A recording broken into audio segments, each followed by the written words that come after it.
Oh great, another global sports ball tournament. Another 3 weeks of being bombarded by reminders of the message.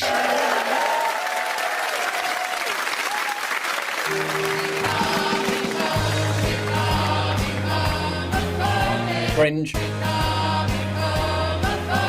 What is this? Primetime Islamophobia? Maybe the Empire will simply cringe itself to death. This dude, Adam Hills.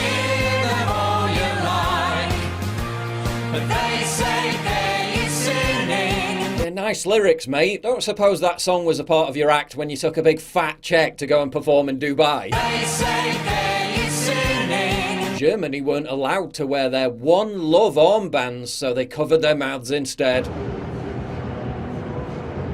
Cringe. Hope Joachim Löw didn't join in. Maybe they should have concentrated more on the game itself. Oof! The players arrived in Qatar on a plane that said, "Diversity wins." Doesn't look like it. Good game. Germany's Federal Minister of the Interior, Nancy Faeser, defied the authorities and wore a One Love armband because she really cares about free speech. Wait a minute, she's the same woman trying to ban the Telegram app in Germany because it supports free speech. In Qatar, they'll arrest you for promoting LGBT. In Western countries, they'll arrest you for disrespecting LGBT. We're so much better. Because someone has been caused, obviously, anxiety based upon your social media page. It wasn't about making a political statement. Human rights are non-negotiable. That should be taken for granted, but it still isn't the case. That's why this message is so important to us. So important to defy Qatar that you all travelled 3,500 miles to compete in a tournament in Qatar. Yeah, real important. So important, you could have worn the armbands, but you didn't because your players might have received a yellow card, which is seemingly more important. The Welsh Football Association was so mad, they put rainbow flags up at their training ground. I understand why everybody would be upset about the One Love armband not being there, but there was no way we could ask Gareth Bale to take a yellow or red card at his first World Cup. How could you do that? Oh no, Gareth Bale might get a yellow card. So what? Not very important to you then, is it? German players all wore rainbow boots. Take that, homophobes. That'll definitely force Qatar into revoking its laws on homosexuality, which are based on a 14-year-old religion. Word has it the Quran is being entirely rewritten for the modern era because Denmark players wore protest jerseys that look like plain t-shirts. Breaking news now from the FIFA Men's World Cup. FIFA says that fans will not be allowed to buy alcohol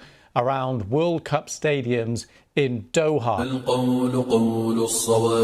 Let's pause there for a word from today's video sponsor. It's never too early to start looking for holiday gifts. I mean, I've had my Christmas tree up since the start of November. Neighbours think I'm a bit weird. More so than they already did. But you can make this a season to be jolly with Manscaped. The Performance Package 4.0 sitting under the tree is guaranteed to put anyone in the holiday spirit. Included in the package, Manscaped sent me this, the Weed Whacker Nose and Ear Hair Trimmer.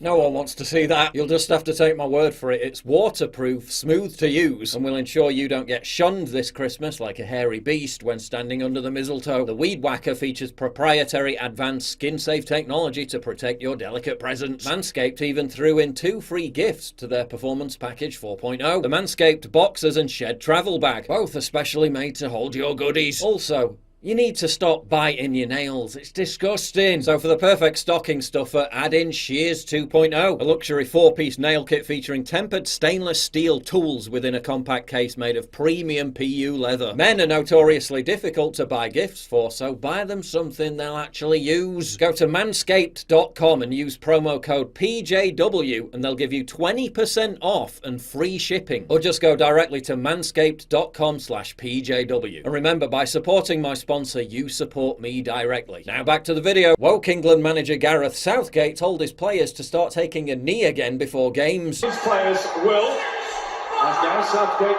promised they would, take the knee. Cringe, which, as we're assured by regime messaging, is just a generic anti-racism stance and has nothing whatsoever to do with Black Lives Matter as an organisation. Despite the gesture starting after the BLM George Floyd riots, despite players literally wearing the words Black Lives Matter on their shirts, despite stadiums being adorned with giant BLM flags. Nothing to do with Black Lives Matter. No doubt when England get knocked out of the competition again, the media will blame their failure on racist Instagram posts, thereby absolving Southgate once again of any responsibility for his crap tactics and managerial skills. We have discussed taking the knee. We feel we should. Another delicious irony is England fans being told by anti-racist group Kick It Out not to dress up as St. George. Why? Because it might offend Muslims. Right, so after all the LGBT flags, One Love armbands and rainbow boots, now you're concerned about offending Muslims. Meanwhile, not content with besieging viewers with just one form of the message, the BBC went the extra mile. During half-time of the game between France and Australia, Gary Lineker, from the comfort of his air-conditioned Qatari studio, introduced a short film about climate change hysteria in the form of finger-wagging over the tournament's carbon footprint. An event that promised to be carbon neutral. A bold statement. So will it? Cringe. It's not good enough for the news to jettison its impartiality in service of the message. Now your halftime sports broadcast has to prostrate itself too. Licence fee payers complained about being lectured, seemingly unaware of the fact that this now seems to be the BBC's overriding primary purpose. Got to get the message across somehow. We're staying home, we're staying home, LGBT plus staying home. Well, you've got to give them credit. Most of the people on television vilifying Qatar all dignified the competition by going to Qatar. We're still being subjected to lectures about the message by Gary Neville, who keeps banging on about Qatari human rights abuses. I detest workers' rights abuses. I hate the idea of people not being paid enough money, people working in poor conditions, the idea of people not having good accommodation, the fact that women's rights aren't adhered to, or that there are human rights abuses.